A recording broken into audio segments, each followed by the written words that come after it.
And we're live.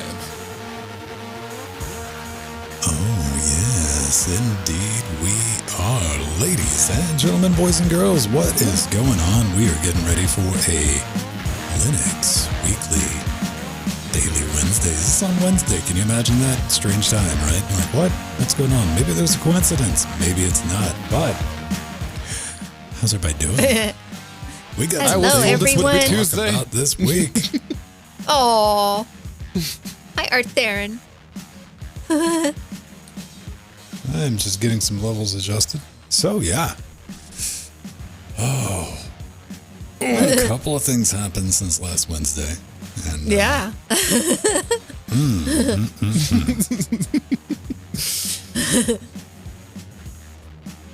A few very interesting ones, and one that just, confirmation bias for me because I really need that.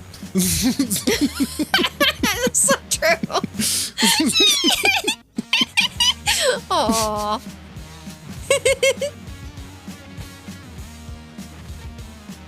Gave Pedro some love. This LWW. It's just nice every now and then. It's like, oh, okay, so the things that I've been whinging about, it's not just me. Yeah. Cool. Pedro, you know what they say. If you take enough whinges in the dark, you're bound to... Monkeys and typewriters, Yeah. except, it's whinging in that.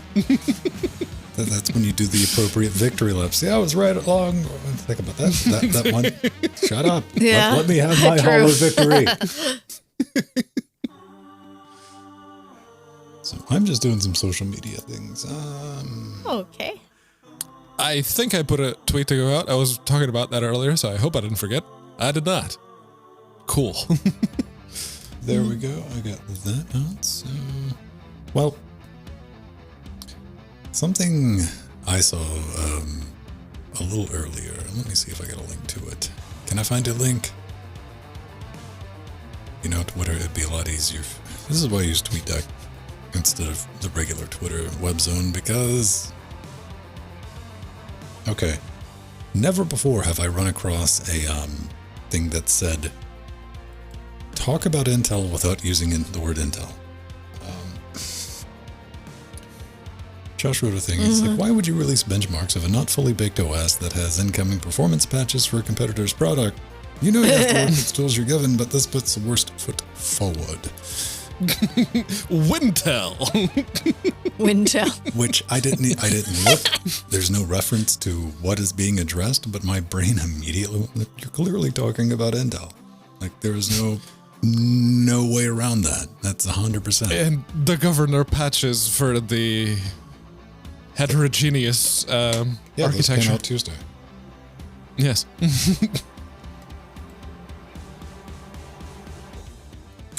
I don't know. That is just, that's how Intel rolls. Look at that. Re6. Good butt. That was only a couple of minutes off. Let's see. 3 minutes, 35 seconds. Yeah. I hearted Pedro's.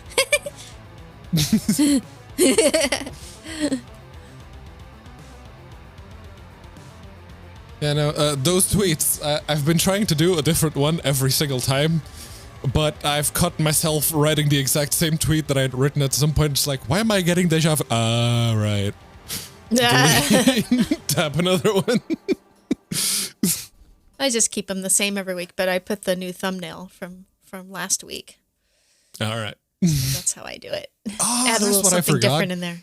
I didn't put the LWDW thumbnail. All I right. know, and that's Yeah. awesome, because that way when people go to click on it, they don't look, why did I open an image?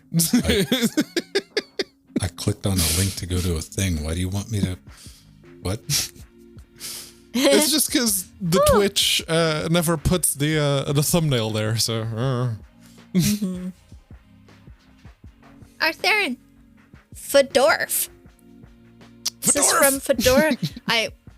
One of the cool things is when I attended Fedora Nest, they actually sent merch, and a lot of it. I was really happy. I got bags and buttons and stickers, and yeah, I was really impressed. They sent out that much merch. Fedora, I'm going to need you to get back to me. I legitimately sent you an email of whether or not you'd sue me if I made a Fedorf t-shirt. Haven't heard back. Isn't the logo Creative Commons? I don't know, is it? Yeah. Fedora Linux branding. Oh, and yeah, they sent me. I got 2 Fedora flash drives. Gosh, they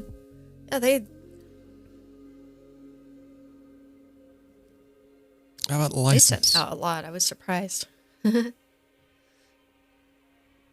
that's the fun part of going to conventions and IRL is all the swag, and it's really nice when they send you swag when you're still doing a virtual event. It's the first time it happened to me. Peter's going down the rabbit hole at it.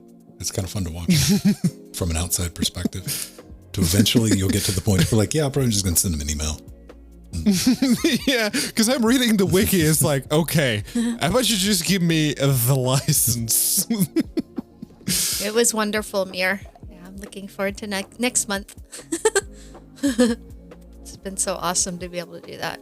They did a comparison of 2001 price of a ticket to Disneyland was $47. Yeah. And now it's what was it, $200, $190, something like that. Yeah, for peak times, and park hoppers or more. But I bought a pass, and yeah, I spent several $1,000s on a pass. So I'm going to use that. I'm gonna go as that's why me and Steve want to go at least once a month. But I love going anyways, and we're gonna even go for just dinner because we can now. So. Yeah, there we go. It does say there, non-software goods. Community members may request from the Fedora Council a license to use the Fedora trademarks on non-software related goods, services, or other entities. So yeah, email it is. Yeah. Yeah, actually, I got lots of Magic Key merch from Disneyland, too, for signing up, because I was one of the first people to sign up after the pandemic. And that was nice, too. They sent me lots of goodies. But I did pay for it. So. Yes.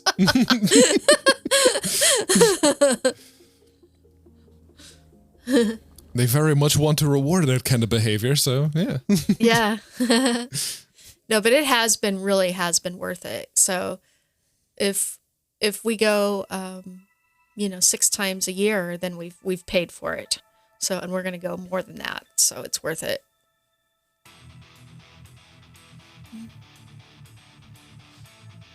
That is together. That is in one piece. And how much longer do we have until I get go to war?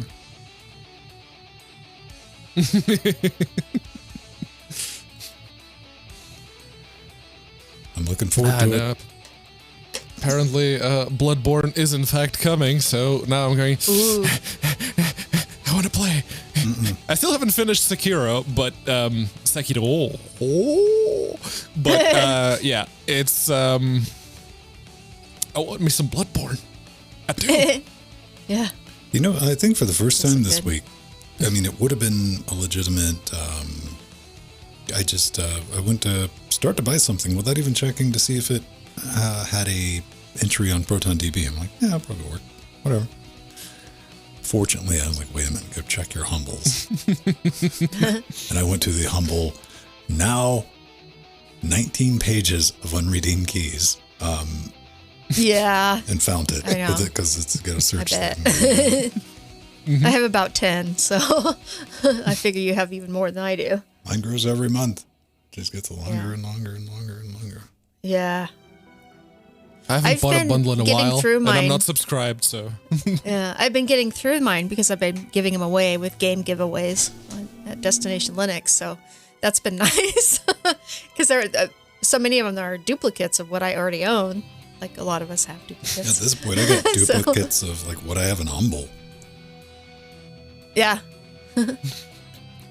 I had a couple games in like 4 different places. I'm like, oh, I gave okay. co-workers a bunch of keys. It's like, what this game is this game? It's like, wait a second. Oh, there we go. What's your email address again? There. Yeah. You have a key There for you go. that. You have a key for that. You have a key for Nice. that. There you go. Great for Christmas gifts too. I do that. That's been like my mine and my little brother's tradition for the past many, many years.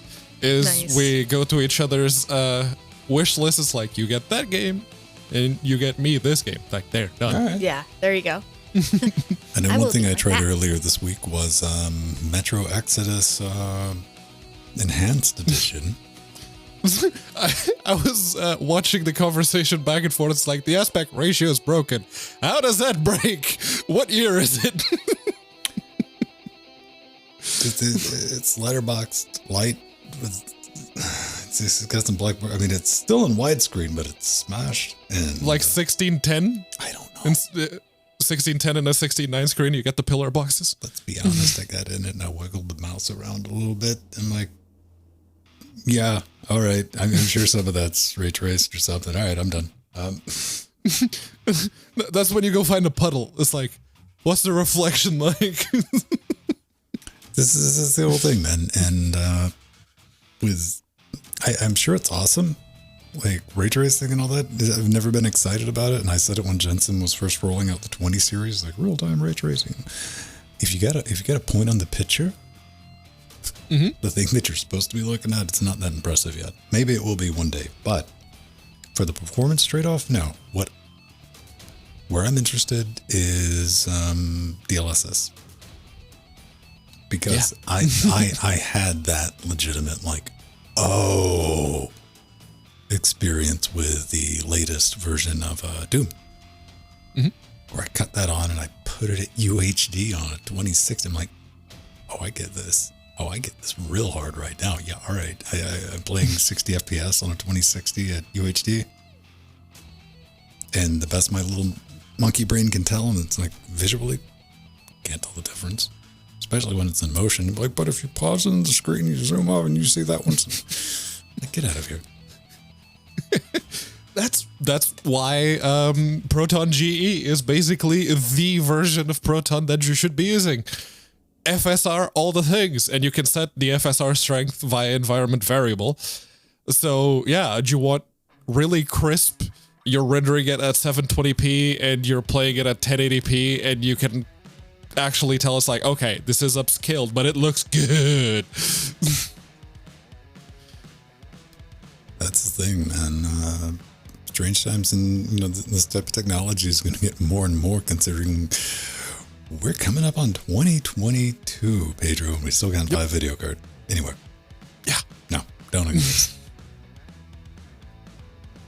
A4000s are kind of... Oh, okay, Black Magic. I laughed last night. I did. One of my favorite non-intentionally hilarious products that have ever existed comes from the fine folks at Black Magic Design, and it was their $1,000 keyboard. $1,000 keyboard. It's a keyboard. It's got a jog wheel on it. And it's $1,000. It was something purely from we'll sucker somebody into getting this. I got excited yesterday evening and whatnot. And so we've had price reductions. I'm like, oh, okay, let's see. They've reduced the price of this keyboard by $400. Okay, so we know how much of that was just, let's see how much profit we can make. They took, it's a $600 keyboard now.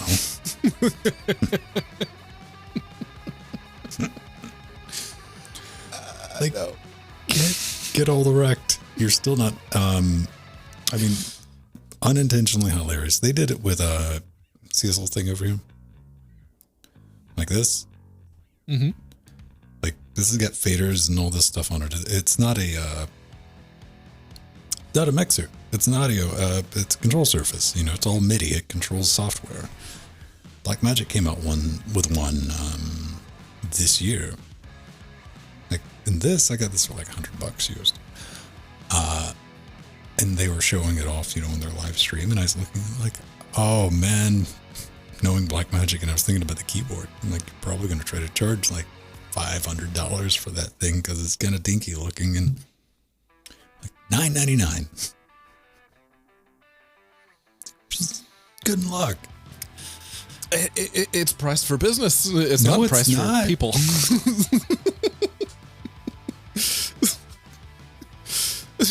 $1,000 for a keyboard is business price. You're buying something like that because you want to, like, I don't know, man. Maybe like Apple users or something. I don't know.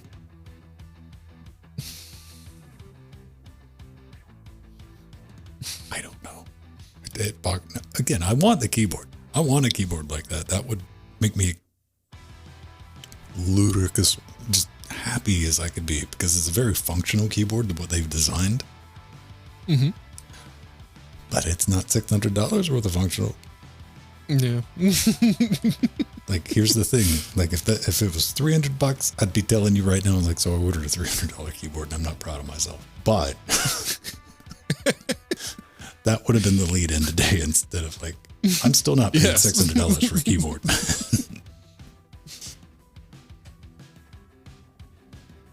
Pioneering new store commerce models and it is, man. Windows 11's the Okay, I future. need to go look at that person's account because I'm not sure if that's legit or... I mean, you got to think by Windows 13, it'll be Linux. So, I mean, I think Microsoft is actively going for that. It's like, can everyone just start using Linux now, please? We just want to sell you stuff. We don't really want to have the operating system. Just, no.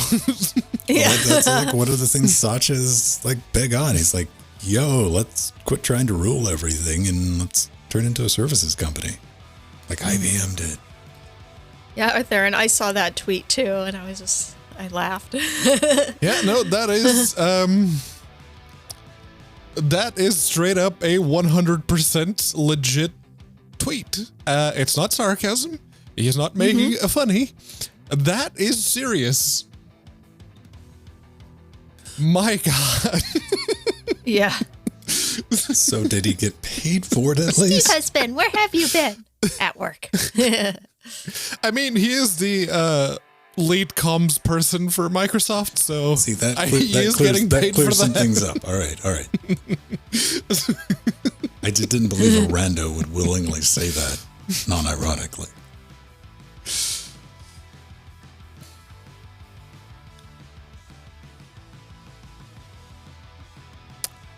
All right, okay.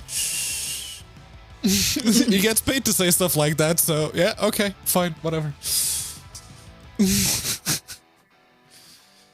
That's why I can't tell Strider how wrong he is about Epic, because he got a bunch of money from them, so it's like, all right, okay, fine.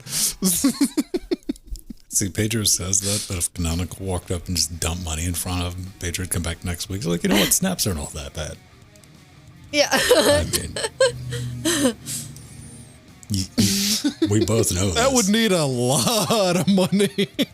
We've been over this. Everybody has a price. Not saying, there's no price on bribery for me, but it would not be cheap. Oh, please. Somebody knock on the door, toss you the keys to a Model S. Like, all right. You'd do it. No. Yeah, I would. That would be kind of a hassle because my parking spot does not have a socket. So that'd be a pain in the butt. Well, you take it to a charger, man. You're living on an island. You can drive across it on a charge, man. What are you talking about? Yes. In fact, I've heard as much from someone who has a Model X. It's like, I've been all the way up to Scotland and back without having to charge. It's like, oh, okay. Yeah. All right.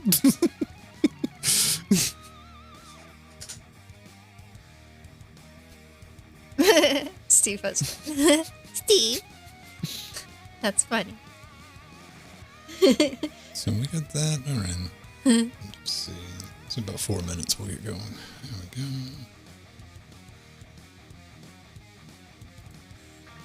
What do you wish to sell me today, eBay?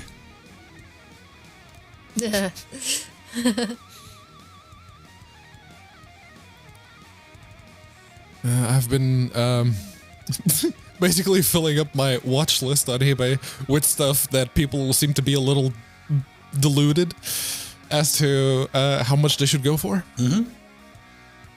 The motherboard for that Dell with the flippy screen, there were two versions of that netbook. One had the N550 Atom, like the one I have, and there's one with the N570 Atom, which is slightly better.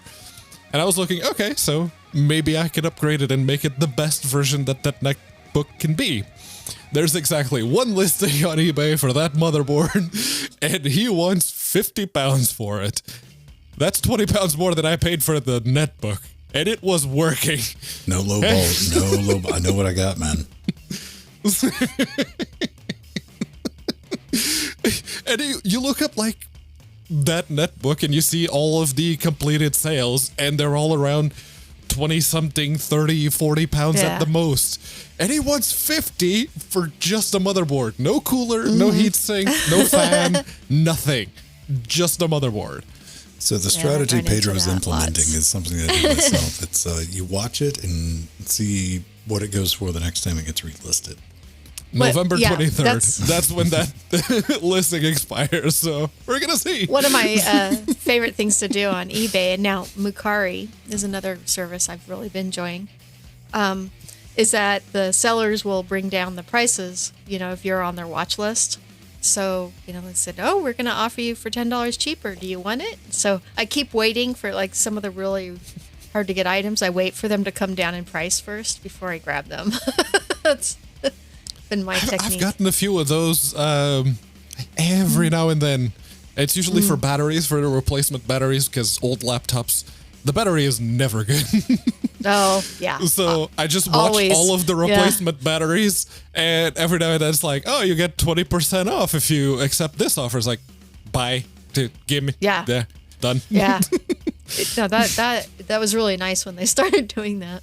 Yeah, as a seller, you can make offers and like stuff like that and offer a discount. And that always gives you a line of communication with the person because you can accept or decline. And it's always interesting because you'll get notifications if you're a seller to like people, even if they're not watching your item. It's like, because you were watching this item. Yeah, that's nice. You'll get that. You can write back and be like, we both know nobody's buying it at that price, man. But thanks, decline. I've done best offer before and gotten things. Like I'll if they're a more expensive item, I'll say, $5 to $10 cheaper, and often I get it. Nori's tablet was a best offer. He had it listed for £100. It's like, that's the Tab 4 that came out however many years ago. I'll give you £70 for it. And he accepted. Well, that's kind of the thing, man. I'm really, really not somebody who has the time or energy to haggle. So if, it's very defeatist to my purpose, but, if I send in a best offer, I wish they'd let me attach a note to it. I'm like, this is it. This isn't my opening bid, so we can meet somewhere in the middle. This is as much as I'm willing to pay for it, because you'll come back and they'll come back. We're like, well, what about $30? No. Done. I'm out. Have fun with it.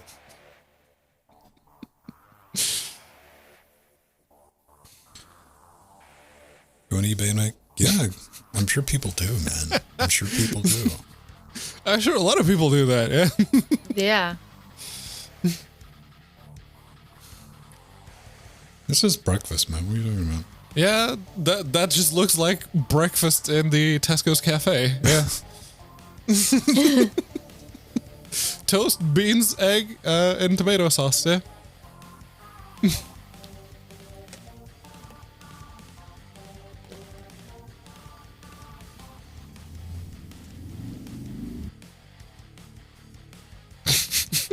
Yeah, looks like sick on a plate, that's for sure.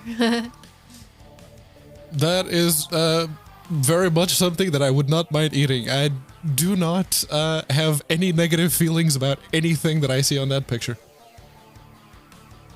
Except for the person sitting in front of it. That's my only negative thing. It's like someone else is eating it, not me. That's it.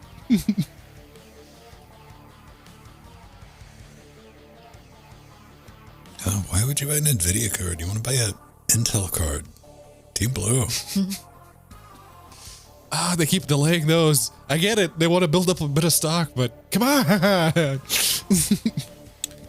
I kind of feel like out of principle, because I've already spoken into existence, guys, that if NVIDIA has intentionally been withholding stock to board partners in like preparation, like you don't get to do a mass release of like 3060s until Intel comes out and dumps everything. Yeah.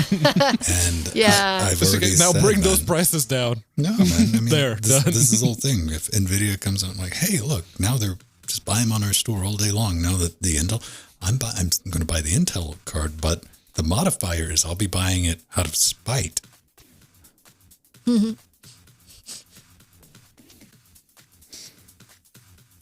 Man, most people can't afford a new GPU Can't afford right new now. GPUs. Yeah. That's true of just about everyone. Yeah. I mean, Or I just don't want to waste my money. You know, it's like I can do it, but after this, Overpriced. $600 keyboards. yeah. Yeah, no. I can't remember the listing that I saw. I think it was in the Scan online store. They had the 3060 Ti for £600. And I'm thinking, that's only £200 more than the MSRP. That's not bad. Yeah. And I have to catch myself. It's like, no, that's terrible. What are you talking about? It should be £200 cheaper at this point. This is exactly the actual 100%. Yeah, I same saw here, a Matthew. 3060 just regular, and it was like 580, something like that. It was Zotac, one of those. And I thought about it. I had to think. It's like, no. Yeah, that's the thing, is I just don't want to spend too much on a card that, hopefully will be way down in price next year. And then there's the But maybe not. like legit reality. Like most people have no, there's no need. This is Yeah, really I setting. know. This is setting it very firmly in people's brains of like separating wants from needs. Like, yeah, I don't Yeah. need. I'm good. I'll make it work. Yeah, exactly. Glorious 1080. Thank you, Wimpy. We'll live on for another Yeah. year or however long it takes. It's fine. I'll keep rocking this 2060, man. Of course, now this is true. When I was playing Metro Exodus Enhanced Edition, it wound up some parts on that card. It was making new noises. Yes, I imagine. The last that one, NVIDIA card I bought was a 1080 Ti, so I am fine for now. That's the thing that's eating up at me is whenever I remember the $350 1080 Ti's that EVGA had going on for a bit. It's like, Yeah, why didn't I? I had the money. That's I could what have. I got. Yeah. Yeah. And I got one of the mini ones, so I could put it in a small case. Yeah, but Pedro, there was a limit of 2. It was kind of useless. It's like, okay, I would, knowing what I know now, I wouldn't have even hesitated. It's like, there you go, send me a 1080 Ti, I'll live with the 1080 Ti. That's absolutely fine. I wouldn't have lived with it at all. I would have bought it and sit on it for 6 months and put that on eBay. No, I would have sold the 1080 on eBay for £600 because that's how much they go for. This is that model, the cheapest model, the Gigabyte G1 Gaming, £600, 590 something. Strange times. All right. It's 3:30. Let's I got the super clocked. I love the EVGA selling the way they sell the cards. It's great. What was they had like the 1080 Ti GPUs that didn't pass mustard, so they rebadged them as was it 1660s? or something like that. Oh, yeah. Can I remember reading about And then it? they were selling, it's like, it was the Ultras. Oh, no, it was 2080 GPUs that didn't pass mustard, and they sold them as 2060s. That's the one. Yes. Right. Sorry. Go on. Yeah.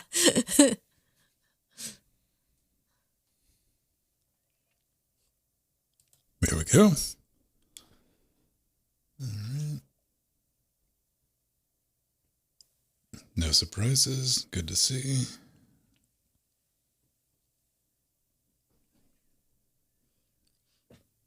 And welcome back to Linux Weekly Daily Wednesdays, where we can sit back, relax, take that midweek break, talk about some of the fun things we found going on in the world of Linux, open source, and basically just anything else that catches our interest. I'm Vin Stone, joined every week by Jill Bryant and Pedro Mateus, and everyone watching us live on Twitch. How's it going? It's another fantastic week for Linux, guaranteed. At least we hope it is. So, a couple of things have happened since last week, but before we get into all that nonsense, I want to tell everyone I was violently remembered just how much I loathe working with analog audio hardware. Just with a passion, playing around with, oh, right, is this +4, -10? Okay, what is the grounding issue? Oh, where's my isolation transformer? Oh, right, how hot can I get into the dock? Giggity. It's all for video. It's all for the good of broadcasting and doing stuff from Linux, trying to find, again, I'm always on the lookout for things like good values that, like, hey, go get this and you can do this on the cheap. And one piece of hardware that I wanted kind of led into another piece of hardware. And I was like, wait, those things are affordable now? Huh. Okay, maybe we could do a little video on that. But yeah, that's kind of what I've been up to. That and laughing at Blackmagic keyboards for DaVinci Resolve. That's just kind of ridiculous. They're no longer $1,000 though. So if you want a $600 keyboard, you can only rock in the corner a little bit less for buying one. What about you, Jill? You went back to Disneyland again and again and again. I mean, yes. At some point, what do you do after you've seen all of the Disneyland? You just start over? You're just like, all right. Well, you just you take in the beautiful environment, the theming. One of the favorite things me and Steve husband did is when we went to a restaurant and just sat and watched the Mark Twain go by and the Disneyland train, and then we were sitting in the perfect spot for fireworks. So that that was awesome. But yeah, that's the cool thing about having a pass is you can just go and enjoy Disneyland. You don't have to go, and hurry up and get on all the rides and do all the things. You can just take your time and enjoy what Walt what Walt created. Yeah. So, Pedro. Admittedly, not much has been going on here, though. I will not be going to Portugal the next couple of weeks because of a number of things. And so, yeah, no, I guess you're stuck with me. But yeah, no, outside of that, it is work. There's been a lot of that going on. A lot of that. Between turning down free Teslas. Aww. I have not had the pleasure of that yet, though hypothetically speaking, I did do that earlier. But yes, that was only a hypothetical scenario, unfortunately. All right. Something that dropped after the show last week, and all in good fun and all humor, turned out to be more well received than I ever expected. Yeah, so this is something actually really fun. This is the GNOME Shell extension iNotch. So you can add a useless notch to your screen like on Apple laptops. And what's really cool is the developer, A-Links Zoo, the facts on the README on the website on GitHub are really fun. One of the questions is, why do you create such an ugly extension? And his answer is, please ask Apple why they create such an ugly notch on their laptop. And another question was, my cursor disappears when it enters the notch. And the answer is, this is the same behavior as the hardware notch on the Mac laptop. Saucy. So, yes. yes. And what was cool is the developer said that this was his most popular project. Of all the serious projects he's done, this was one of the most popular. And he also does other GNOME extensions as well. And I think it's a fun way to stick it to Apple, really. I mean, if you have a Linux friend that also has an Apple laptop or even an iPhone with that stupid notch at the top, Well, Jill, you can install this in GNOME. Jill's segment is brought to you by Notch Vision because above Jill is a notch. Yes. Ben? There's a notch. Yes, there it is. You know what, man? As much as Pedro loves to take a shot at GNOME and GNOME extensions, you got to admit this is a very functional and useful one, Pedro Mateus. Yes, as far as GNOME extensions go, this one is perfect. It's social commentary, it's parody, it's satire. Well done. It's fun. Big round of applause to the developer because, hey, if Apple can adopt, quote unquote, GNOME 3's poor UI design, I suppose a little quid pro quo was in order. Yeah. Well, good job. Look at it this way. This way, I know what a notch is, but I've also seen the video of, I think somebody was opening up some application. That notch is just there. When your menu bar expands, things just go behind the notch. Yep. Mm-hmm. Yeah, and hide everything. Yeah, you can't click on just things. like it does on a Mac. You know what? There's room for improvement with this extension, though, because we can get like some side notches, maybe like 2 or 3 at the bottom. I mean... Someone made a joke about that with the first iPhone that had a notch. They released one that had like a notch at the top, a notch at the bottom, and then 2 notches down the side. So yeah, we're not far off from that. Here's what we need to make for Android. We need to make some little stickers that we can put over the top. Or you just get yourself a Nokia phone. You get yourself a Nokia phone that has a stupid notch. Yeah. All right. Here's a little bit of a PSA from your friendly neighborhood Mateus. Yes, very quick PSA. If you're running your own instance of GitLab, patch yesterday. Because there was a really, really bad vulnerability. It was both remote code execution and privilege escalation. And all you needed to do was create an account, all default settings, no special settings, nothing, and upload an attachment, a payload. But it was just an attachment, and you get yourself full admin access. That's bad. That's bad. And they caught this because someone was running their own instance of GitLab, and they reported it because they had 2 people, like 2 new accounts show up. And after a day of not doing anything, immediately after they created, they had uploaded some stuff. It failed, at least as far as the logs would say. But the very next day, they had full admin access to that instance. That's bad. And they managed to replicate it. So the fix for CVE 2021-22205 is out. Patch yesterday. Seriously. What if I just want to air gap it, though, and I don't? Air gap, yeah. If you want to see what 2 rogue accounts do by themselves, sure. I mean, that's a test case. Yeah, why not, man? Yes, take care of that. That was just a quick mention we wanted to get out there into the ether just in case you missed the news. Starlight, Starbright, it's kind of wide and... For Star IC tonight? It's 400 pounds. But this is a small one.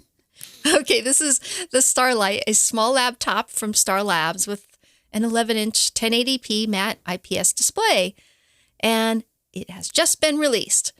And it has an Intel Pentium Silver processor with up to 3.1 gigahertz quad-core processing, 8 gigs of RAM, an aluminum chassis, a 2-megapixel webcam.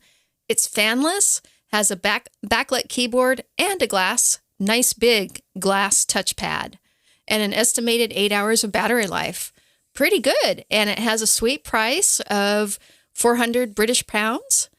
And I think it's actually a That's great a bit price much. point for an ultra portable, but Pedro thinks otherwise. And I think it's honestly a great alternative for a Chromebook, at least a fanless one. And yeah, so the Star Labs laptops, we love them. They have the open warranty that lets you disassemble the device without voiding the warranty. And it's got so many cool things like open source firmware, like Core Boot. And you have your several choices of different open firmware. The American Megatrends AMI one is nice. Yeah. And Starlight have been pretty good about actually doing that. But that $400 or pound in this case, 400 pounds, that's like $450 for a Pentium and what is it? The 5030, 8 gigs of RAM. At least it has an M.2 SATA SSD and a 1080p IPS screen. That's very nice. But it's still a little too much. That's... Especially for being fanless, the moment you do anything, and I like how they have screenshots of Ubuntu and other distros running GNOME, that's going to throttle worse than my Chromebook does. It's not going to be a good experience. I mean, it's a boutique Linux thing, though, man. I mean, it is, and it is I guess the price comes from the case being all. Aluminum or aluminium, however you want to say it. That's my boy. Then again, I point to the Pinebook, the Pinebook Pro, all aluminum, aluminium, whatever you want to say. 1080p screen. It's ARM, admittedly, so it is not going to perform quite so well as this one does. That's something I was scared you were going to think about. Like, I'm going to gloss over a little bit. Is there any benchmark that this thing just doesn't annihilate? No, that is a quad-core x86 Intel processor. And I want everyone to pay attention to the language I was using. I wasn't saying outperforms. The word I used was annihilate. Completely, yes. But then again, this is 400 pounds. That one was 250. So you're saying you get a lot of annihilation for your buck. Yes, for that extra 150 pounds, you get a lot of annihilation, significantly. But for an x86 machine, that's pricey. Starlight, really hire me for marketing. Annihilation incoming. So, a couple of things. First thing I noticed about this was, for audio listeners, we're looking at the keyboard and the positioning of that power button, which is in the upper corner right next to two keys that you would never tap, delete and backspace. I complained about that in the Slimbook review, and here we are again. More questionable design choices ripped directly from Apple. Don't put the power button where the delete key should be.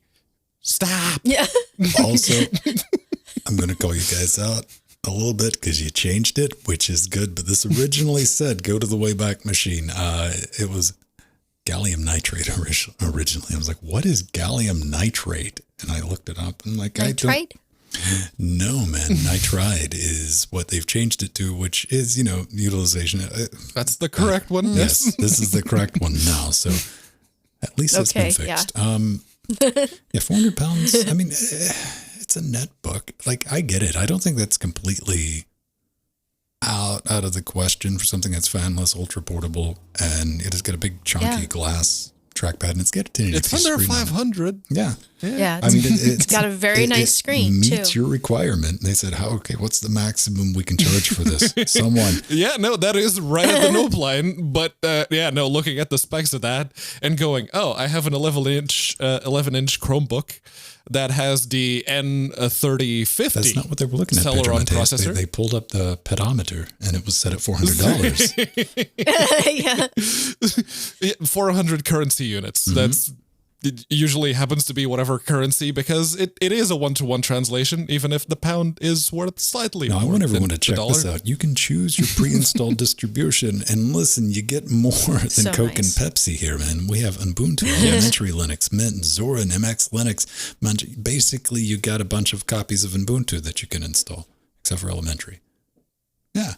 So, and you're supporting a company that installs Linux by default. Other than the Pinebook Pro, this is the cheapest you can buy Open from a Linux vendor. source firmware, which is also nice to see. Yes. And you got to think about it like this. Maybe Absolutely. you want to give them a look. I mean, Star Labs, especially if you're on the island in the EU, because you start factoring in things like getting System 76, import, VAT, and all the other fun stuff that you're going to get stacked on. All of a sudden, 400 pounds. Yeah, no, this Starlight, Entroware, Tuxedo, those are the ones for people on this side of the Atlantic.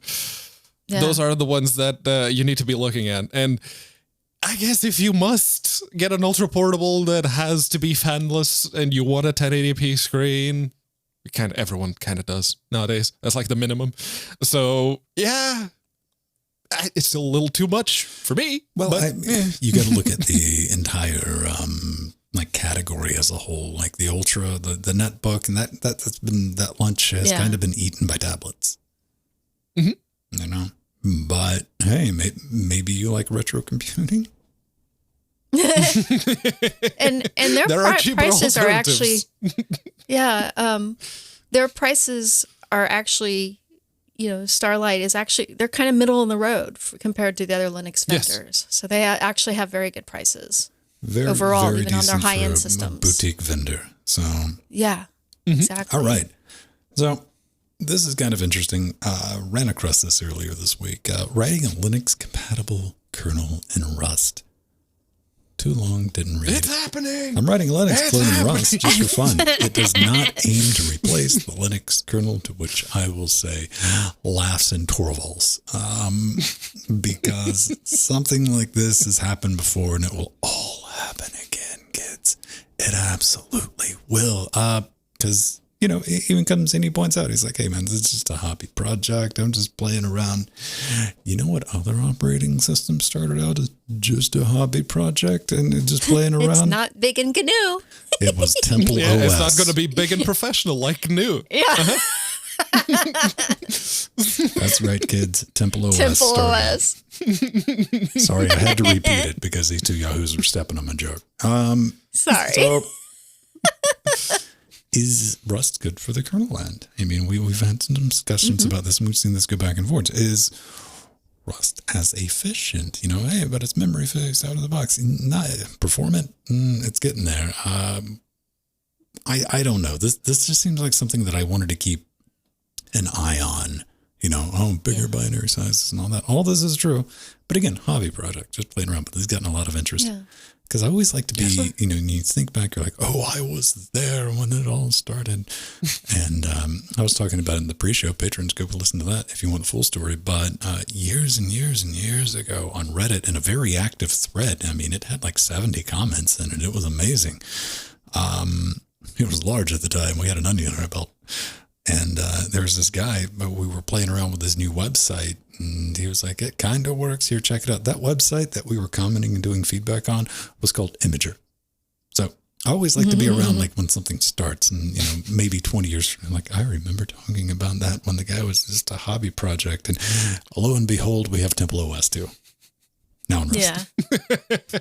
Well, Ben, this is actually, This is especially important now because they are the Linux kernel developers are working on some Rust implementation in the Linux kernel. They're allowing it in is where they're at. Yeah.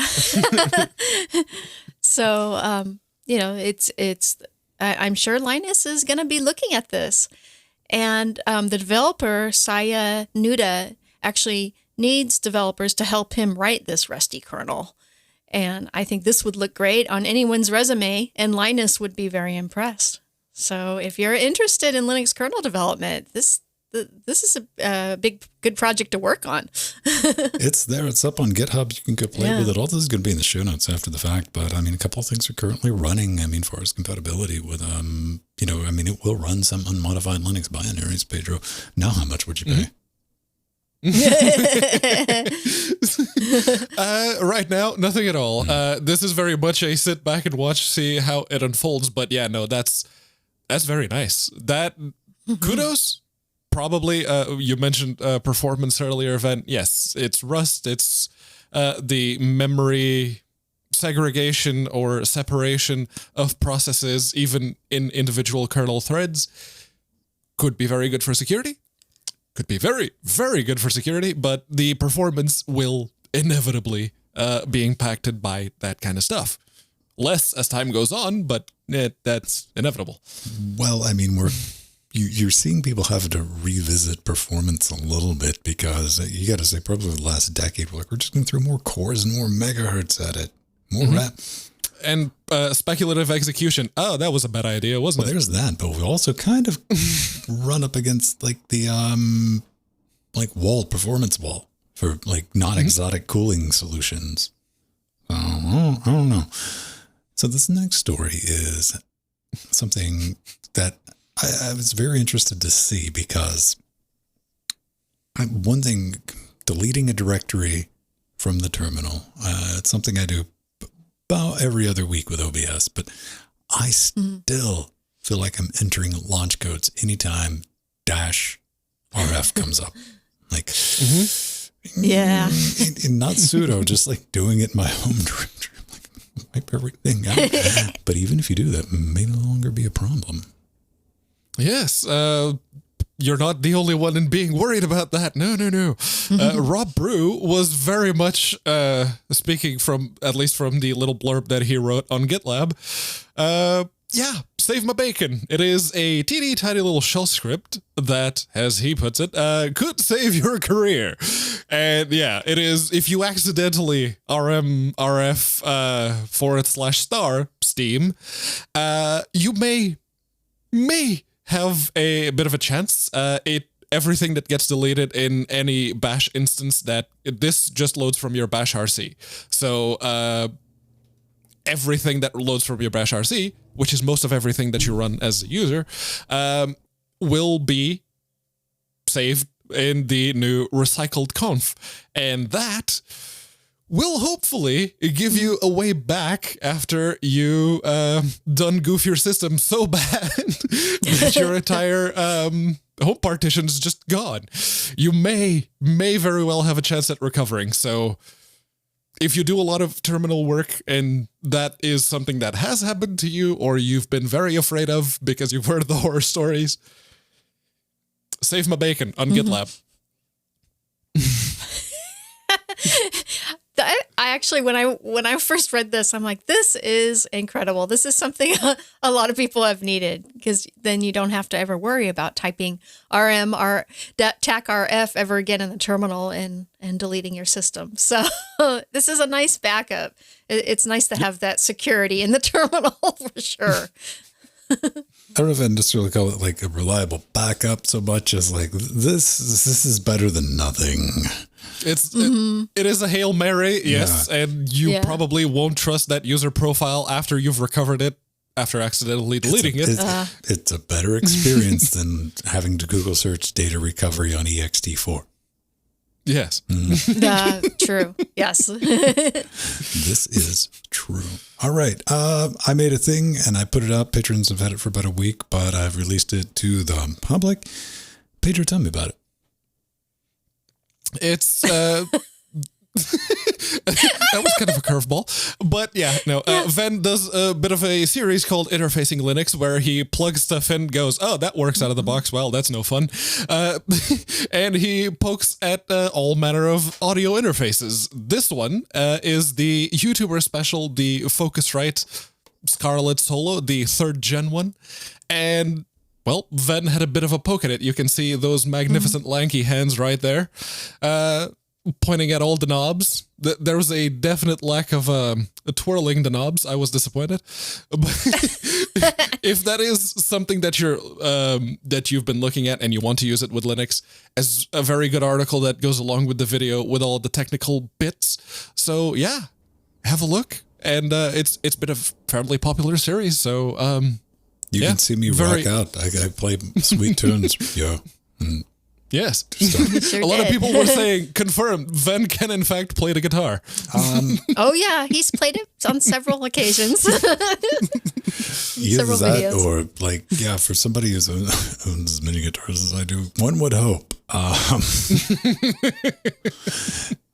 even do a teardown So yeah, if you want to see them guts. Now, I started this just out of curiosity because I realized about 2 years ago that FireWire interfaces were just getting dumped on the market because Windows support, Windows 10 support was non-existent. It's going to be super non-existent, and the latest versions of Mac OS.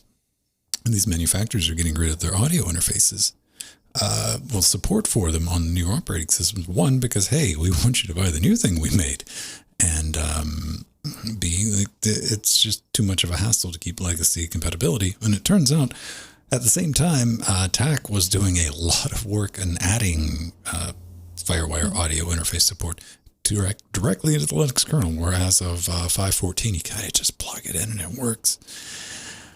And you can buy these things wicked, wicked cheap. Now, the biggest innovation in audio interface technology probably in the last 15 years has been like blinking lights. And people want to get stabby and angry at me. Like that's pretty much it, man. We kind of figured out analog digital conversion around 2003. Like that's when it was kind of locked down. But let's talk about the Scarlett Solo because this is the budget one. This is the one that everyone tells you, go out and buy this one. It's like 120 US currency dollars and take your $100 interface. And I want you to go buy a $300 mic designed to record kick drums and use it on your Twitch stream. I'm talking about the SM7B. But this has the advantage of having USB connectivity. You just plug it in and it kind of works. And that's why I've kind of shied away from USB audio devices because most modern USB interfaces, they're class compliant. You can thank Apple for that. Like strangely, you can hate Apple slightly less if you got something against the old iDevices because Apple said, with the iPads and stuff like that, the vendors like, hey, well, we want to install our drivers. And Apple said, we're Apple. No. So they had to design it where it was completely class compliant with USB 2. So you can just plug it in and it works. So guess what? We get to take advantage of that on Linux. And they're not terribly excited because you just plug them in and they're just going to work. But the Scarlett line, the red ones and, clarinets are red too, but those are the nice ones. But the Scarlett line, Moto, M2, M4, the Behringer 2X, 4X series, all the Audent IDX series, these are all budget interfaces, and I'm not hating on them at all because the good news is like in 2021, a budget interface like that is going to get you a lot for very little. I mean, you're going to be able to do anything that you want to do with it. But even Pedro will attest, if you want an extra lot for a little, it's hard to pass up the FireWire, man.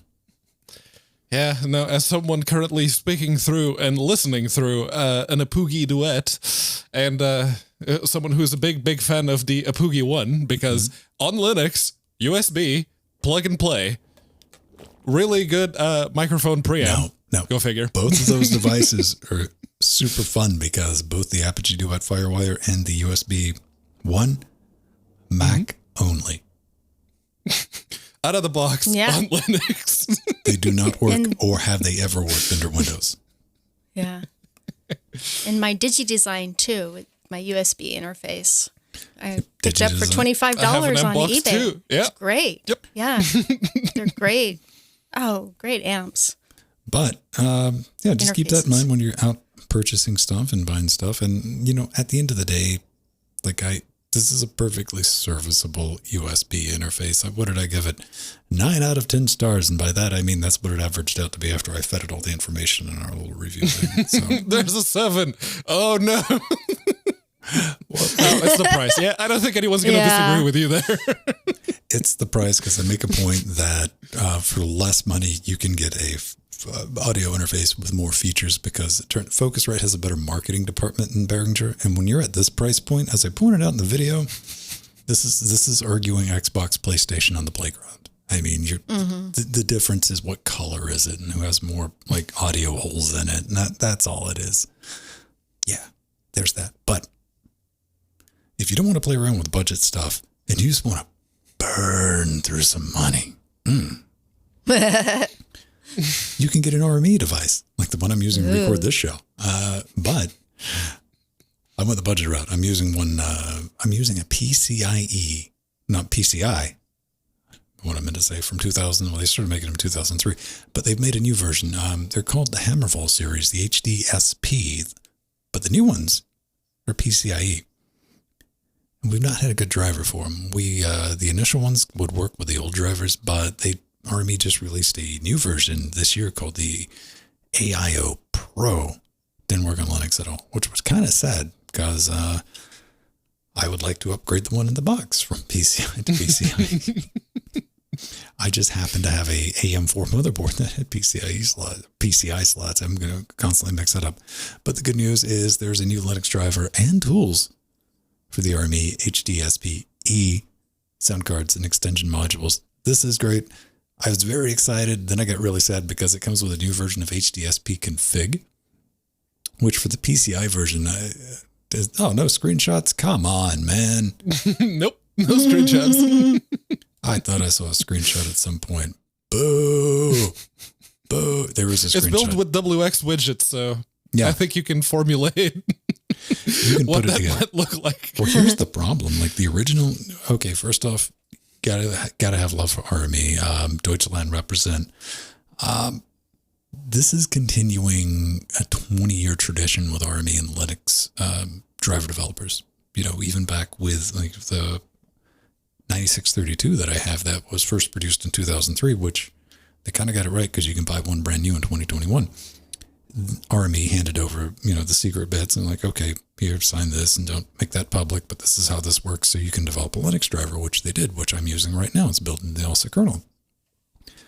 But the advanced control stuff was written with like the TC-TK interface, and it's like mice type. It's very difficult to see. It doesn't scale, so every time I have to make any changes, I got to clear the desk so I can get up to the screen to see like dots. And this has got it's WX widgets and Qt, so it's got a brand new interface. I'm very excited that this is out because we don't have much in the way of Thunderbolt, but like high-end professional stuff, hey, you can't go wrong with the Army AIO or any of the, except for the MADI. The MADI thing's weird, but the RADATs and all the other fun stuff, the AESs, they're going to work. Now, this has just put me in a position where I need to come up with a good and proper scheme to get Army to send me one for testing. Because it's $1,000. Are you sure you should be voicing that out loud? Call me. Yeah. I want one, but again, $1,000. Nah, can't. We have a big honking problem. The one I have right now currently works. So, womp womp. Yeah. So we saved the last bit because it's a discussion topic. That it is. And no, this one has nothing to do with Microsoft, at least not directly. No. This is about snaps, or specifically why Colin Ian King left Canonical. Snaps. That's why. He was the person who was maintaining. Part of his job was primarily to maintain snaps, and according to his words, they were sucking his will to live, and he had to mix the CDDL ZFS license with the kernel GPL license, which is a big no-no if you're like to pay attention to licensing politics. And there's a comment down below on that thread that'll be linked in the show notes where he elaborated further. And yeah, the refreshing snaps when dependencies had security fixes was a waste of time with normal Debian packaging. That basically I read through that and I'm going, oh, confirmation bias. There we go. Yeah. So everything that I've been shouting about snaps this whole time, even the people who are working with it are going like, I just don't wanna. So Canonical, it's over. Let it go. No, Canonical's going to do what it was like next. We'll get somebody in here who will do it, man. You got to look at it like that. Now, this is the second person to publicly say that snaps were, if not the reason, one of the reasons that they left Canonical, which, they join a fraternity of people who've worked at Canonical and went on to do other bigger and better things. But, one thing That's always confused me. Like I've definitely said on more than one occasion, you can make a case for containerization. I don't care if it's flat packs. I don't care if it snaps. Server side, like maybe I wouldn't do it, but you could make that argument like, all right, you do, you man. But as soon as you get on the desktop, I don't see the appeal. And on a technical standpoint, that argument has never worked in my head. Then again, I'm getting old, but it was interesting to read from his words that, because you got to think about like a normal Debian package, like when a support library gets fixed, where's the work? No, it's just fixed. You don't worry about it. But with snaps, you got to refresh the snap every time something like that happens. But he writes like, so apart from the early random sketchy documentation, which of course that's been fixed, unintelligible snapcraft error messages, that's always fun, the loop mount bloat, the slower boot times, the security update pane, the ad hoc workarounds with scriptlets and multipass breakage, it was okay. And that was somebody working with snaps, making a case for them. The guy, but to be fair, I have the same like core feeling about flat packs as well. I'm like, I'm not going to use either of them if I can help it. But again, get off my lawn, Jill. Yeah. Well, he did write that when lots of snaps are installed, you get slow boot times, and the more snaps that are installed, the slower the OS boots. And that would be one of the reasons why it is recommended to use snaps for cloud or server when the workstation remains on and you're not turning on and off a computer. So that just makes sense. But yeah, snaps have their place. And I actually prefer app images, but I like flat packs too. Mm-hmm. Well, it seems in that my the opinion, snap flat packs technology have won. has found its place at Canonical and Ubuntu. Yes, it's very much Canonical's not developed here syndrome. We've seen it before. Unity, remember that? Mir, remember that? What was the other one? The init system, Upstart. Remember that? Yeah. Those are the three examples that I keep coming back to about? because... Hang on, Pedro. I need to go check my Ubuntu OneDrive. I think I have it on a list stored there. Yeah. No, it's those three. It's Unity, Mir, and Upstart. Those three are like the biggest examples of that have hit the exact same notes that they've been doing with snaps. Oh, Unity is completely half-baked. It's not ready for production. This is something we've been over. This is all right. Big props to Canonical for trying this stuff, though, because that takes money, time, and resources. Trying is good. Not everything ahead. sticks, but Canonical has what Pedro's going to go for a very long explanation for, but let's shorten that down a little bit. Canonical does something, pushes it out, tries to force it, and abandons it. That's the Canonical curve right there, and we're not at the point of snaps being abandoned, but we're at the very much shove it down people's throats phase, which is trailing the problem. end of force it, and then we know what comes next. And when your guys like, again, this is not the first person that's tapped out because of snaps, but hey, maybe everything works out though. Everything's great, and yeah. I would love if that would happen. This is one of those situations where I would actually love to be proved wrong, but. Tell me you don't like the promise of containerized desktop things. That's why I want to be proven wrong. That's wonderful. Exactly why. Yeah. Especially if we're talking about video games. If you have like an old Linux game and you try to run it on a distro nowadays, probably not going to work very well out of the box. There's a lot of efforts from Lutris and from Steam to have runtimes, but if you have a container that has the game and everything it needs in the correct versions, you don't have to worry about that anymore. Valve, you should try this idea. I got an idea. We'll call it Pressure Vessel. Yeah. Yeah. Except, wouldn't you know it, Pressure Vessel, based off flat packs, not snaps. Well, I'm not the first person to say this. So I think we know who won. Canonical's got some smart people working Canonical doing stuff, but IBM's got smarter ones. No, as far as containerized all-in-one packages went, flat packs, in my opinion, won.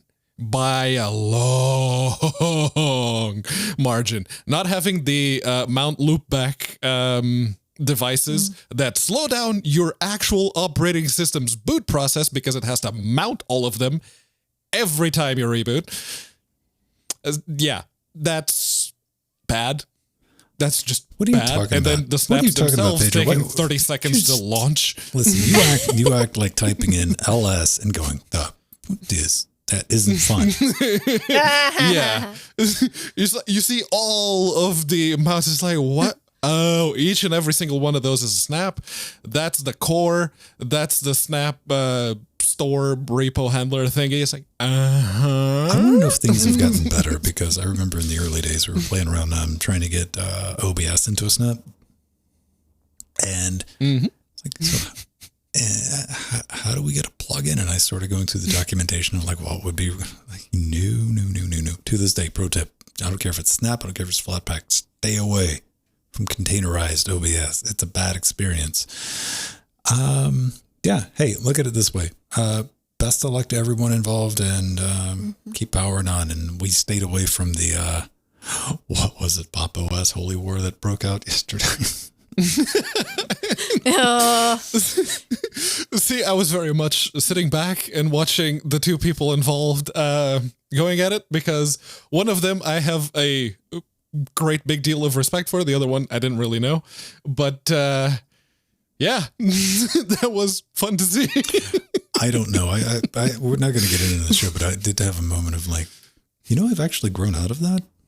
I remember, but that was, hang on, that was coming 100% from the perspective of like, I remember being that person, or people, I should say. Ooh, I remember those days. So, yeah, that's it. We got a slice of pie, but before that, we want to thank each and every one of you who is supporting what we do.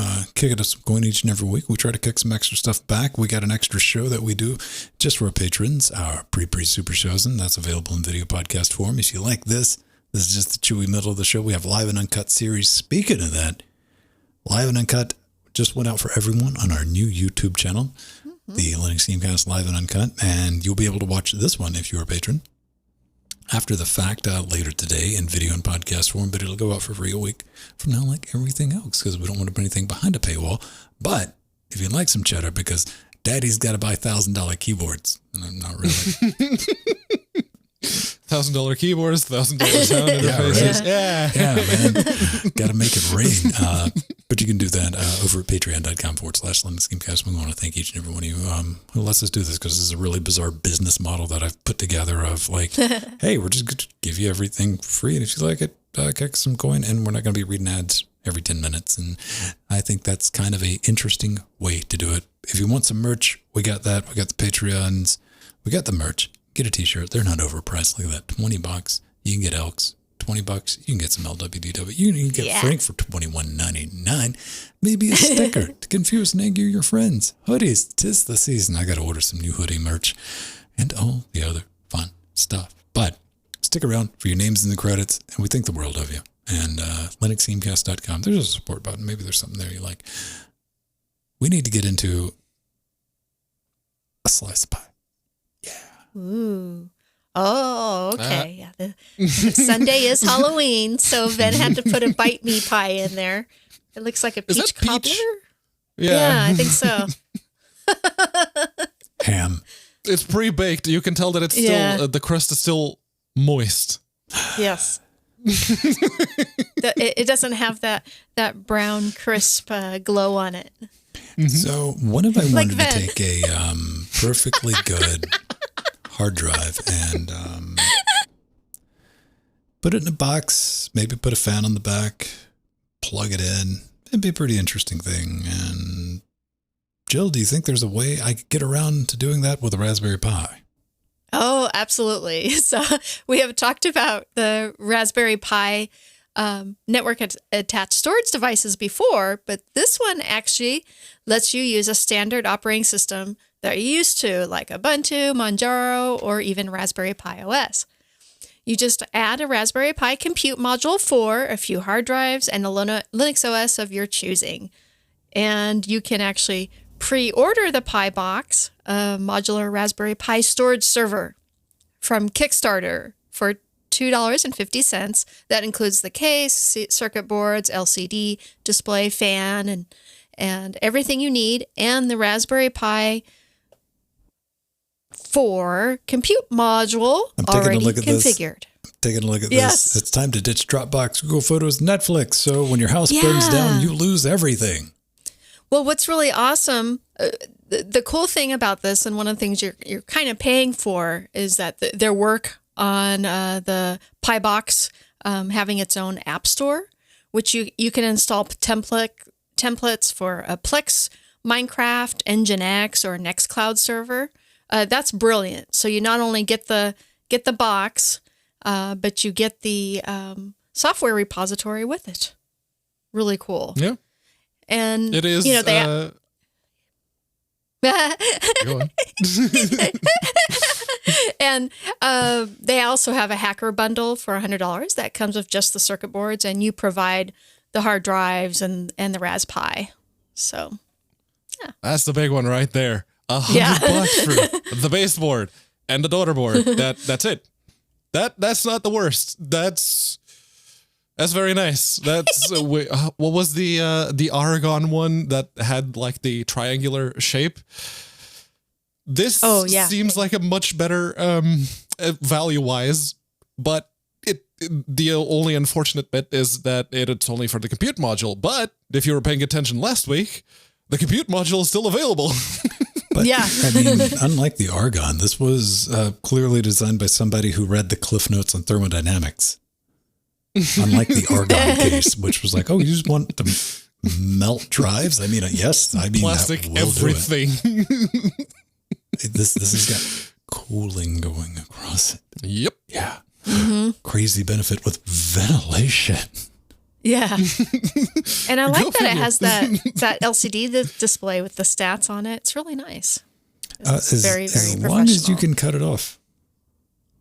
No, you can. You don't have to use it. Where does In it fact, say that? the $100 kit.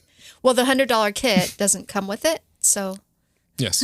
The $100 kit is just the baseboards to get everything up and running. You have to provide your own compute module and your own SSDs and your own case.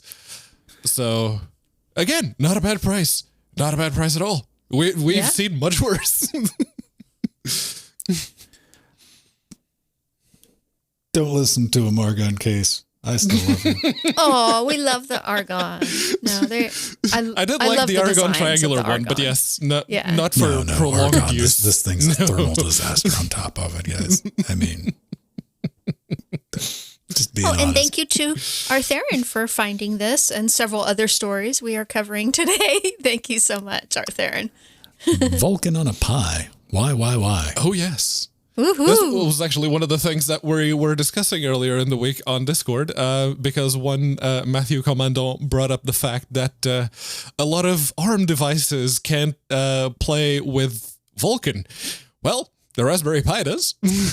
And not only is it, because we talked about a year ago that it was now Vulkan 1.0 compliant, it just needed a little bit of software. Well, half of that is still true, because it is now version 1.1 conformant as far as Vulkan is concerned. So the Raspberry Pi 4 is fully compliant with version 1.1 of Vulkan. Now it just needs more than VK Quake or VK Quake 3. Because that's the only thing that is currently available for the Raspberry Pi with Vulkan is the exact same stuff that was available at the time. It's other projects. One of that the things just that got they're showing built. off in this is like, hey man, you can get some Unreal Engine 4 shooter demos and the Sun, all of the time demos and stuff like that. But they really go out of their way to put them like it runs, it launches. This is where we're at. Don't think you can be playing. Don't expect great gameplay. Soon, right? Yeah. And, I think eventually we'll be able to play Unreal 4 engine games on the Raspberry Pi, but that won't be for the future. But it is coming. It is coming, definitely. Yeah, and Strider, to your point there, it's not software rendering. This is GLES. This is hardware accelerated Vulkan. is Yeah. proper Vulkan. And you got to think, Yeah. you know, we will absolutely be able to play Unreal Engine 4 games on our Pi in 30, 35 years. I mean, Hopefully a little less Pi than that. 62. I saw earlier on Reddit this week, somebody got a hold to one of the Chinese, 8-core ARM chips that they released. And I was talking about it, and Pedro was like, it's a video card playing the game. Completely ignoring that it was doing x86 simulation playably. Yeah. Hey, I wonder if anyone. It does, but Yeah, I wonder if they've tested this yet with the discrete GPU add-on with the Unreal Engine. Yes, 4 then it would be games. able to work even, I mean, it would be able to not to work even faster. That would be Yeah. it's the software support. At this point, it is just the software support. And yes, Yeah. if you are doing something that is graphically intensive or that actually pulls a lot of resources from the Pi, use Vulkan. See, this Please. is like one of those sad things. The other reason I want that $1,000 PCIe card is because I want to see if I can build a Pi Jackbox. Because I think I can.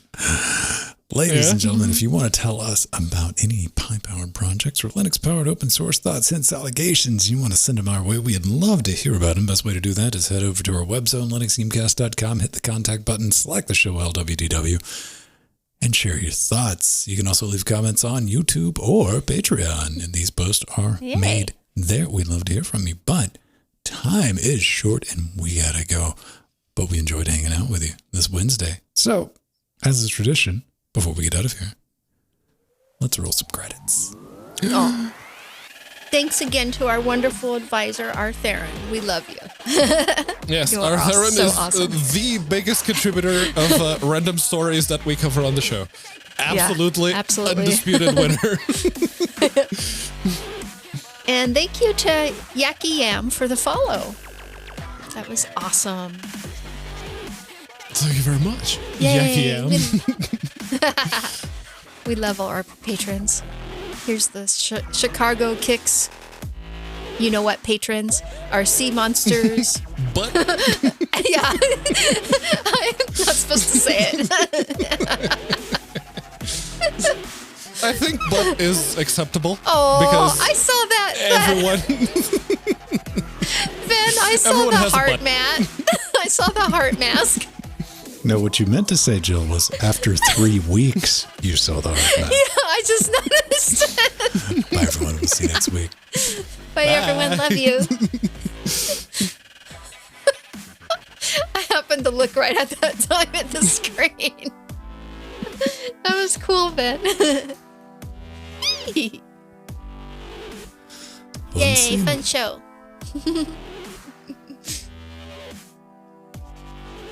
Do-do-do. Yeah. Yeah. I don't know. What does it say? I don't know. Mayonnaise, though. mayonnaise. Oh, mayonnaise. low. Yeah, that's that's for Pedro. Oh no, that I was do yesterday. like mayonnaise.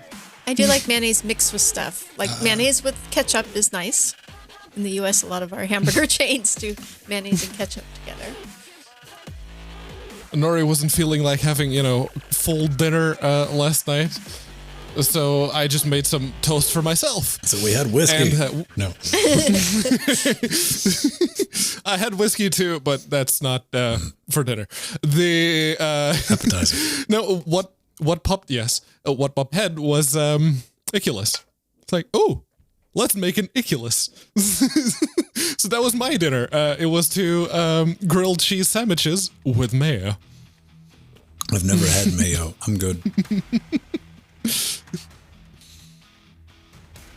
I like mayo. I do. It's ketchup, meh, mustard, meh. If you're Mayo- over the age mayo of I 10, like. maybe the junk food of condiments should be able to.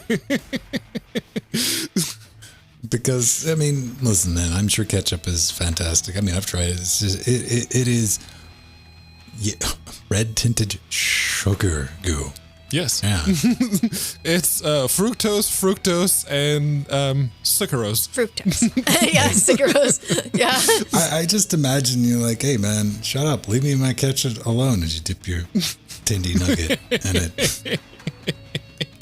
You don't understand fine cuisine.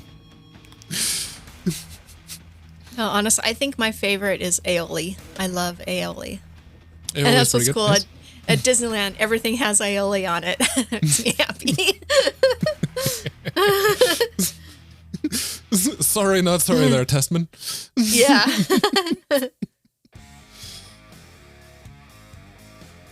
Yeah, no, I like me some mayo, but I think my favorite sauce is the, I think Calvé used to make a whiskey sauce. Yeah. Not entirely sure of the contents. There was a lot of mustard involved. That much I know, probably a little bit of whiskey, but it was so good. I haven't seen one of those squeezy bottles of that in years, but that was very, very good.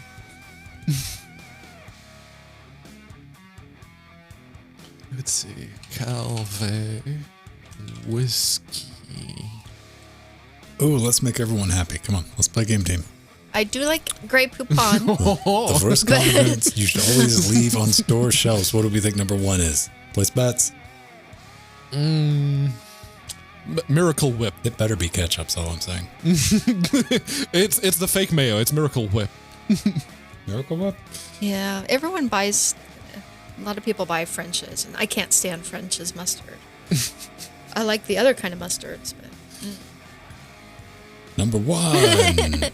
Hey, all right. So Ketchup. All I right. figured it'd be ketchup. Yeah, a lot of people weren't placing bets. They don't count. I win. Number one. Yeah, I didn't place a bet. Barbecue sauce. Barbecue. Yeah, you know what? That's just that is another. That is also liquid very sweet, sugar. yes. Yeah. Ranch dressing is another one. Mayo number Mayonnaise. 3. Ah, mayo's at 3? Really? Yeah, man. Yeah. Okay. Soy sauce. That liquid salt. Fair enough. Yeah. So sugar, eggs, and salt. No, big no. Teriyaki. Teriyaki. Okay, if you want some sugar Okay, with that's your just liquid soy salt. sauce with sugar. Yeah. Sour cream? I like sour I cream. don't really think of sour cream as a condiment. I've never went and bought I a do. bottle of It's sour a dipping cream. sauce. Yeah. Yeah. My rule of condiment, if you can't buy it in a squeezy jug, it's not a condiment. But you can. Really? Where? I There, don't. there are That's funny, squeezy Donna. bottles of sour cream. They're usually right next to the ranch. Sour? Okay. In the cooler because...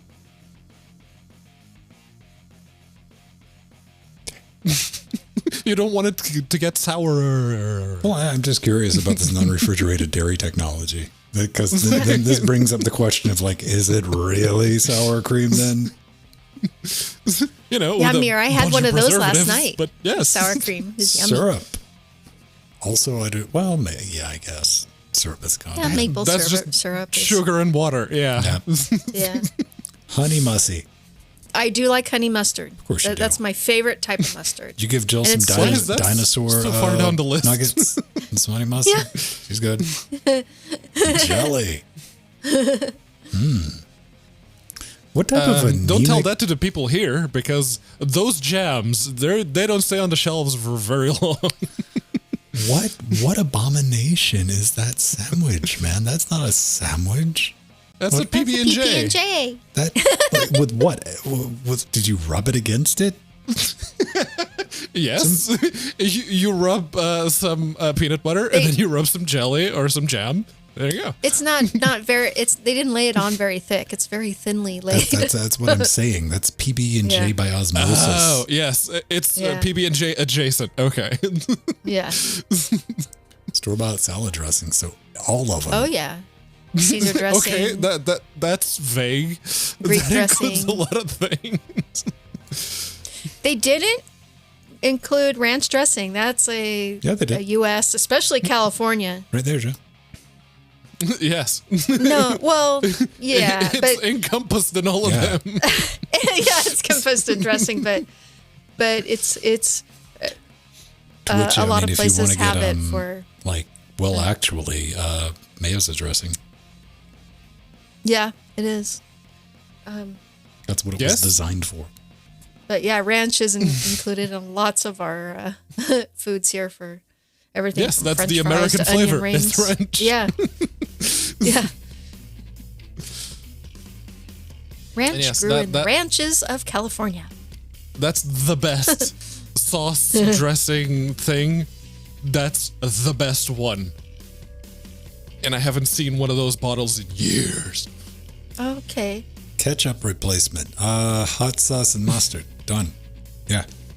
Sriracha. That'll work, yeah. Yeah. I don't think it was sriracha because I'll just have it all. Yes, I add sriracha to everything. Like, it just doesn't last, man. And I thought, like, if I bought like some like giant corporation like knocked off sriracha to the point where I thought they had like a jumbo size of sriracha, I was like, oh, neat. Look, until I was home, man. Like the next day, I'm like, what? Oh, it's like Heinz sriracha or something. All right, tasted the same because it's not rocket surgery to make this. I still went through that entire big giant bowl, man. I'm like, no, man. I can't. I buy it's not the Rooster branded one, but it's got a dragon. If you're wondering about what kind of animal is displayed on the thing, it's a dragon, and it has the label is black and the bottle is transparent, so it looks badass and it's so good. It tastes very good, so I'm doubly happy with that sriracha. See, I don't care for hot sauce unless it's done a certain. I don't mind it being a little nippy, but when it's actually hot, I don't care for it. But I don't mind zesty, so I don't mind a little bit of sriracha in my sauces. I just don't like a lot. What type of salsa do you like, Jill? Tomato or medium tomato? Yeah, more medium, but I do like it a little nippy too sometimes. It's funny because Steven likes sriracha sauce and hot sauce, and I don't, but I like certain zesty things that he doesn't, which is interesting. Thai Dragon. That's Dragon. the one. Oh, yeah. That's a very good sriracha. If you're in the UK, Tesco sells that. It's nice. It's very nice. I'm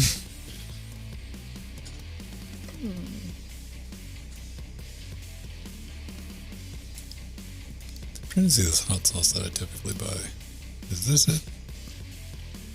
Yes. Yeah, true Donim. Yeah, sriracha has a bit more. This is what I buy. Oh, yeah. Well, they got a hot version of this one. There it is. Valentino. Yep. It's like a big jug. Can I It's just another manic Monday. I go Valentino, that's the only thing. through one of those a week. Between that and my Dave's Total Insanity sauce, because you gotta spice it up. Mm-hmm. Yeah, sriracha's got a good flavor to it. I mean, something just being hot actually. for being hot, I'm not a fan of. Yeah. You know, And that's what it is. I like it with flavor, not just to be hot. Mm-hmm. It's got a little flavor, a little punch. I like it on tacos and things. Yeah, I don't exactly buy bottles of Tabasco and just down them. Yeah. I keep myself from doing it. I don't take the dripper thing off. It takes too long.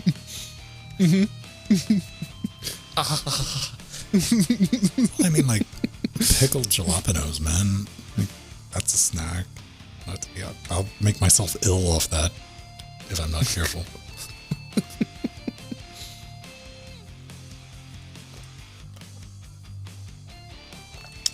The problem with like most American hot sauces is the sodium content is there's just lots of that. unhinged. And I'm not saying that like, oh, I'm worried about my sodium levels. Like, no, I'll wake up at 3 o'clock in the morning like, yeah, need water. Yeah. Yeah. I guess so it keeps longer. One that isn't hot, they keep branding it as hot sauce, but that's a damn lie. Nando's peri peri marinade. It's delicious. It's absolutely delicious. I will drink that from the bottle if I get anywhere near it. But it's not hot. It's that The bit that says hot at the bottom, that's a damn lie. Oh man, it's the vinyl of hot sauces. Frisk. Gluten-free, vegan, all natural. Gluten-free, all natural. Yeah. That looks good. Probably free range. Okay. What is Frank's favorite sauce? So the question that's been on my mind this entire evening, what happened to your headphones? Nothing. I just, my hair was still wet when I sat down to do this, so I put the earbuds in instead of the headset. Ah. So that's what's been happening. Okay. And to be fair, these are the single most comfortable pair of in-ear buds that I've ever had. Yeah. So It's nice. It's Good when you job, find the KZ. right ones. Very good job. We need to test this. Get Nora to come over there and grab the bottom, just yank it like that and see what happens. Oh, no. They're looped Pain. around my ears. Yeah. Yeah, the loop around ones are my favorite too, Pedro, of all the earbuds. Yeah, the cable is actually shaped to go around the ear. And the actual plug, because it's a removable cable, the plug is at the top of the earbuds. So they're nice. They sound very, very nice. They're not terribly expensive. Good job there, KZ. These are the ZSN Pro X's. See, I like to keep earwax out of my audio listening experience. These are the ones that I take with me whenever I go somewhere. Like, they're usually in the laptop bag. But this was like, okay, my hair's still wet. I don't want to ruin the headband on that headset like I did with the other one, because I put it on while my hair was still wet. Hair was wet. So, bam.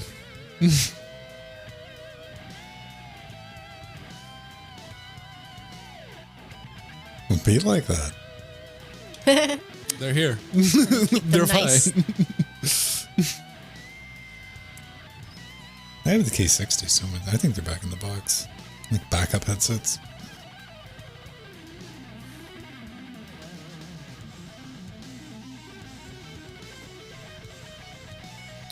I don't know, I'm good on headphones. You get a pair of 75 or 6s, Oh, yeah. you're done. This is as because I think it was the person that recommended these was Dank Pods, and he's like, if you don't want to spend a lot of money, you want good sounding earbuds, those. It's like, okay, I'll try them. And yeah, no, it's very good. They are a lot louder because they're in my ear than the AKGs, obviously. They're right there. So at the same knob position, they're much louder than the AKGs. But they sound great. And they're comfy, they don't fall out of my ears, which is the problem that I have with all of the earbuds, is I put them in and they fall I hate off. that. I know. Yeah. Yeah. So That's always These been are my good. complaint about them. See, something that like wraps around the back, which like genuinely worries me when I have my studio monitors, because I have in-ears, is like one ever getting hung because I have a cartilage piercing back here. Oh, And yeah. That would that's hurt. not like your regular earring. That's going through bone-ish type stuff. So when that thing gets hung, that stings. Ooh. yeah, no ear piercing, so not a problem for me. It's the only one I have left, man. Come on, let me have it. That was one of the things that I was not allowed to do at my parents' place. No tattoos, no piercings. Well, I don't live with them anymore. No ear piercings still. No visible tattoos. Went straight but, out and got a tattoo, though. That I did. I'm just saying, let that be a parenting advice to you. It's like, I really like the idea. Is like, ooh, ink.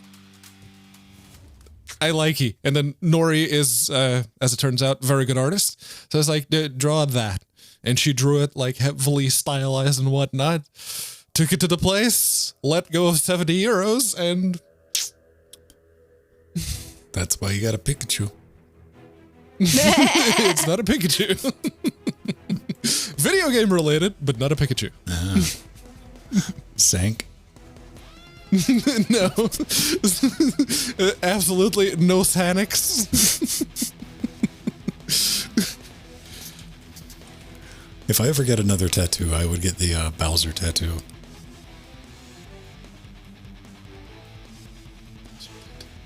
Bowser riding Bowser on a surfboard, holding a. Oh guitar. yes, Yeah. that one. That one, Okay.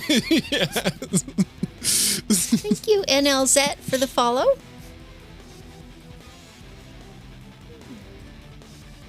Bowser. Oh, that returns something different. Huh. Apparently, there's a movie called Griever. If I ever got a tattoo, it would be Tux the Penguin. I think that's safe to say. See, that would be the one to get. Yes.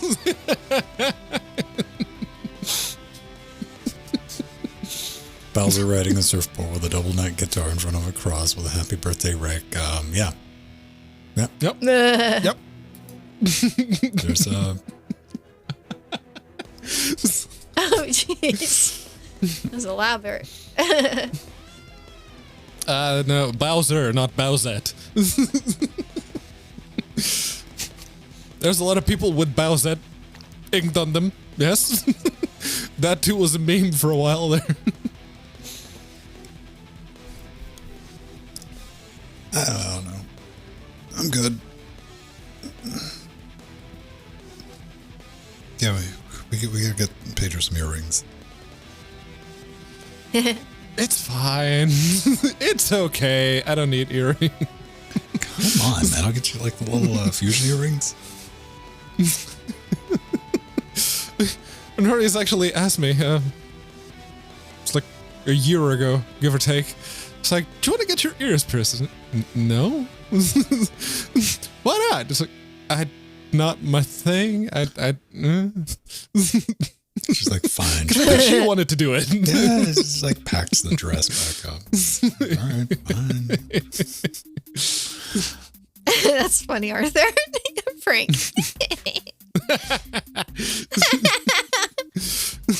So you want something, you want Frank who has no meat on the place where you have the most meat. Really?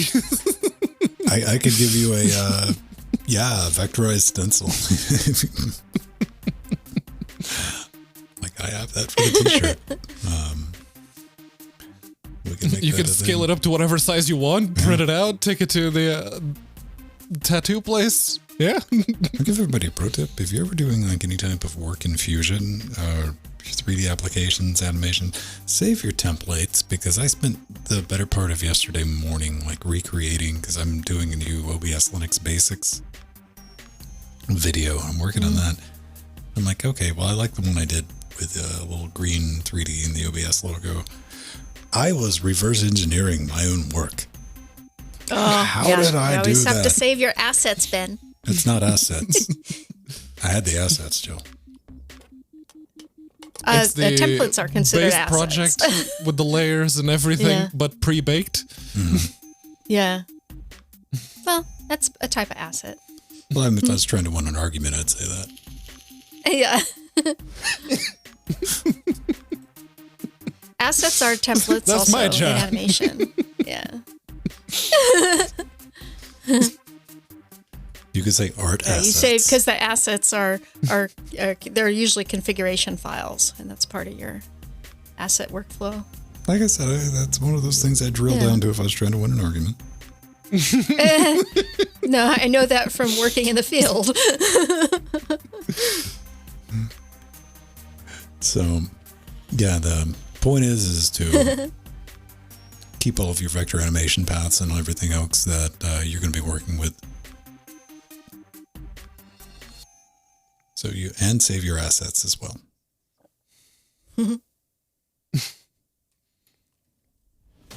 But I spent the better part of because I couldn't figure out what exactly I was using for the animation. If I was doing keyframe stuff, or had used an effect to pull that in. Oh, okay. And I'm pretty, because sometimes you get lucky, or you just stumble across things, which is a great part of the creation. You just throw some things together and you're like, oh wow, let me see if I can misuse that, and you play around with it, and I just did it the right way. I went into Fusion and did it with programming for people who can't program well, aka nodes.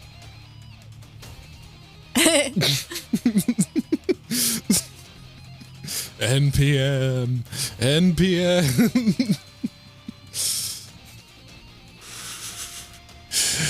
How can we help artist maths? Give them something they can drag around and draw lines between. Oh, okay. Yep. Well, you know what? Code blocks. The truth of that is a lot of the artists find it reverse. It's that the developers didn't know how to do it right. That's been a thing for years. Well, it's hard to dumb it down enough. I mean, well, the thing is, that's, a lot of people, that's one of the reasons why they prefer the Adobe projects, because you don't have to do node-based, with After Effects and whatnot. So After Effects isn't node-based? But no, but you can use nodes with it, but it isn't. Yeah, it's How does it WYSIWYG. work? It's WYSIWYG. Well, yeah, it's a GUI, it's a WYSIWYG, but how does the animation system work if it's not node-based? Mostly keyframes, and there's graphs, keyframes. You have your position, your rotation, your scale, your transparency, opacities. It's all keyframed. So there's the linking is done in layers, not in nodes. But they do have a node graph as well if you want to use it, but you don't have to. What do people typically use? Without nodes. Yeah, most of the people I know use After Effects, and like me, when I've done it with the other animators I work with, don't use the nodes for that, and unless you got something so detailed that you need the nodes for. But for quick editing, you usually don't need them. Right, I don't know. I mean, After Effects is a solid program. I like them. I like the nodes, and I always show them to my students, but because of the other programs, especially post-processing programs and whatnot, are node-based. That's the thing, well, After Effects is definitely something like beginners. Yeah, no, it's good for beginners and advanced. It just has a really good user interface that no one else has quite done as well. And a perpetual license that you can never own the software. Yeah, that's the problem with it. I mean, if I had to be dealing with node-based, I'd probably be using Nuke over After Effects. But, I tend to run Linux native software, so I use Fusion. Yep. Mm-hmm. No, Fusion is great. It's really come along. Well, Fusion's standalone. The Fusion they have built into DaVinci Resolve it's serviceable for a video. I mean... Yeah, it's just the bare bones. Yeah. What are you learning about, Pedro? No, I got distracted by a GIF on Twitter. It's nothing special, but what caught my eye was the long hashtag. And the GIF, as it turns out, is very simple. It's a game about collecting the eggs that the chickens are pooping out. And the animation's very well done. You guys were talking about animation, and I'm like, oh, that's quite mesmerizing. That's nice. See, this Pretty. kind of caught my eye earlier today. I gave it a retweet. The standalone complex, yes. Full-size Tachikomas. Tachikoma, yeah. Nightmare fuel.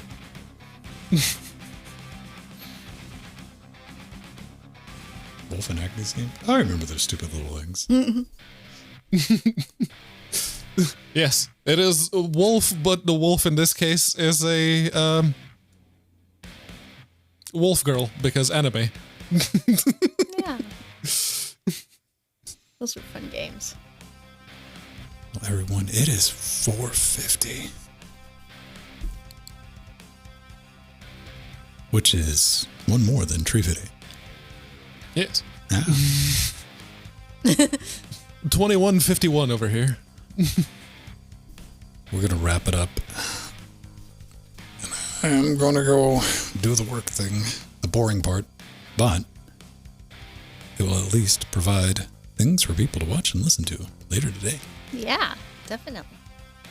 And,